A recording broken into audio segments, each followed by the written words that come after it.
When a Hollywood legend walks onto a late-night stage, you expect respect. But what happens when the host decides to tear down a legacy for laughs? This is the moment Sylvester Stallone faced more than just questions. He faced a war of words. The night had all the makings of a standard late-night interview. The lights were low, the crowd buzzing, the jazz band wrapping up its intro as Jimmy Kimmel took the stage with his signature grin. "Tonight we have a very special guest," Jimmy said. "The man who made mumbling an art form. Rocky himself, Sylvester Stallone." The audience erupted in applause as Stallone appeared, his presence still magnetic despite the years.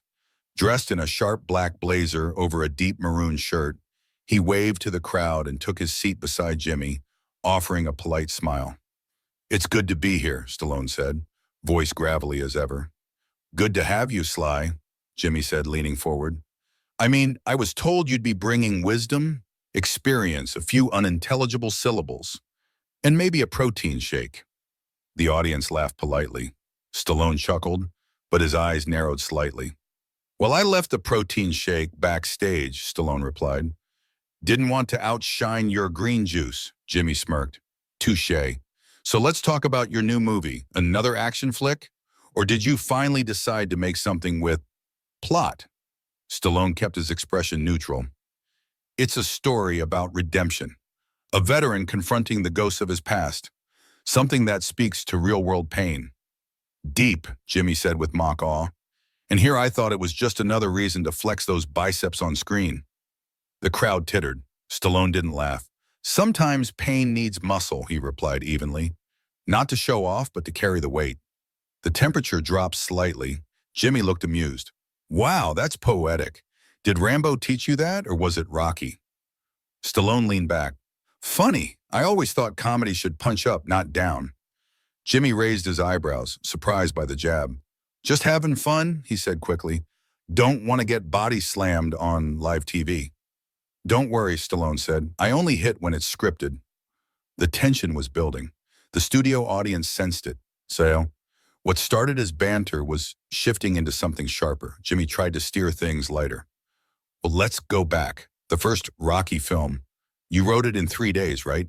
Did you just run out of crayons, or—" A ripple of discomfort ran through the audience. Stallone paused. "I wrote it with everything I had," he said calmly, "while sleeping in a bus terminal, trying to sell my dog to eat. So yeah, crayons weren't really the priority." The crowd went quiet. Jimmy looked taken aback. Stallone leaned forward. "You know, Jimmy, sometimes you crack jokes. Sometimes you crack dignity. Be careful which you're breaking tonight." The stage was set, the gloves were off, and this interview was only getting started. Everyone expected jokes. What they didn't expect was a fight for respect unfolding live before their eyes. With each remark, Jimmy went lower and Stallone rose higher.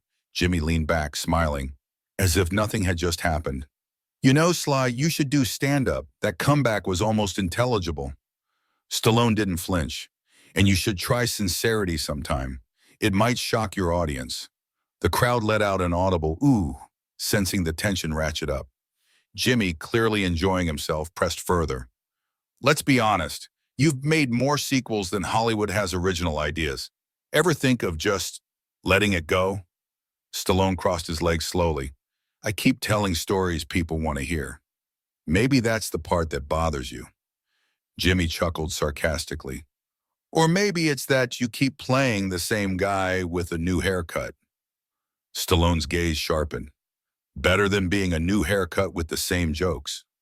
The audience roared. Jimmy smiled tightly. Okay, touché. But seriously, isn't there a part of you that worries people only see you as a punchline?" Stallone leaned in. "Only when hosts like you try to write the jokes. Let me remind you, Rocky wasn't just a film. It was hope for a lot of people who had none." The atmosphere shifted again. The applause came, strong and heartfelt. Jimmy tried to reclaim the momentum. "But you're a millionaire now, right? Don't you think it's a bit rich talking about struggle?" Stallone's voice deepened. "Struggle doesn't expire with a paycheck. It leaves scars. And it teaches you to recognize when you're being used for someone else's punchline." Jimmy was silent for a beat. "You think I'm using you?" Stallone didn't blink. "You tell me." The audience held its breath. For the first time, Jimmy looked uncomfortable. Then he forced a laugh. Well, folks, I didn't realize we booked a philosophy major tonight. Stallone smiled. Funny, I thought we booked a host. The studio erupted again. Jimmy clenched his jaw. The game was changing, and he was no longer winning. He scrambled for a new angle. So how do you respond to critics who say your career is just nostalgia now? That without the past, you're not much in the present? Stallone's tone turned colder. Critics talk, legends work, and I don't need to relive the past. I built it. There was a pause. The audience, nearly breathless, burst into thunderous applause. It wasn't just support, it was respect.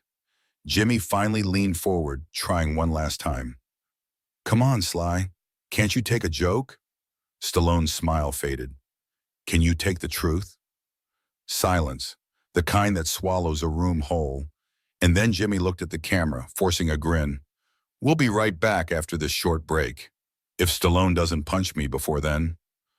But everyone watching knew this wasn't just a break. It was a battle line, and it was far from over.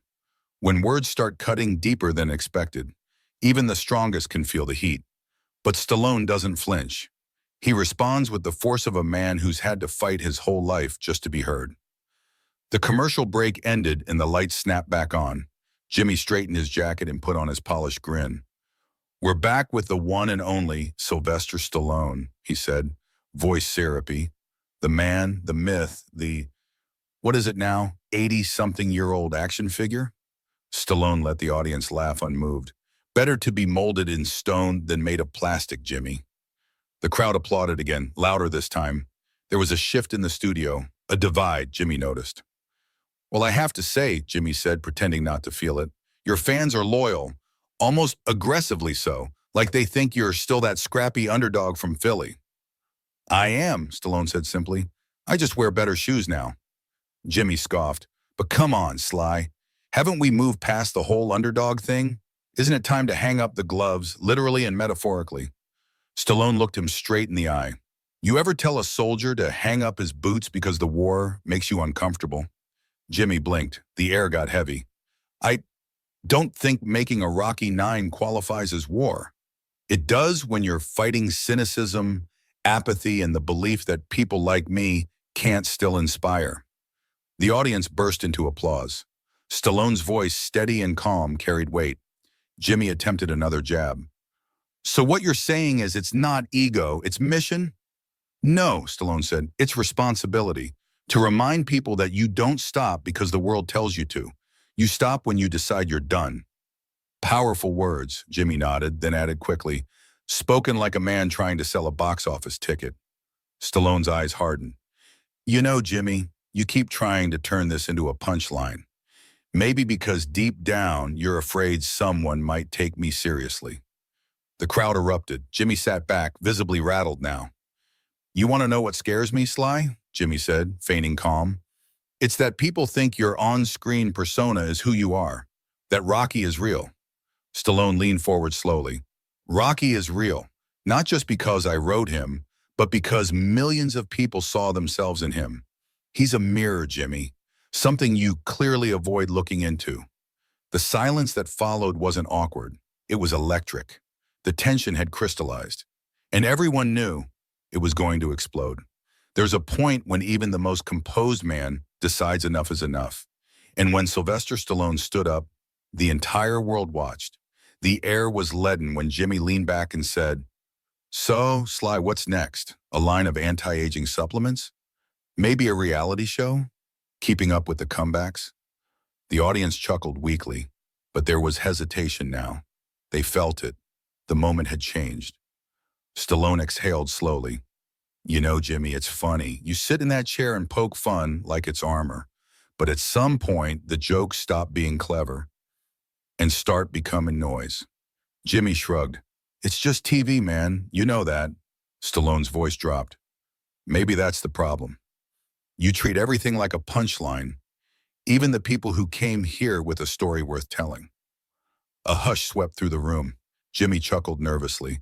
Don't be so sensitive, Sly. You've taken real punches. Surely you can take a few words. Stallone stood up. The movement was calm, slow, deliberate. The audience gasped.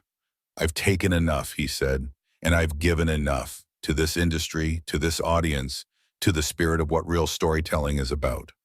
Jimmy stood too, trying to control the optics.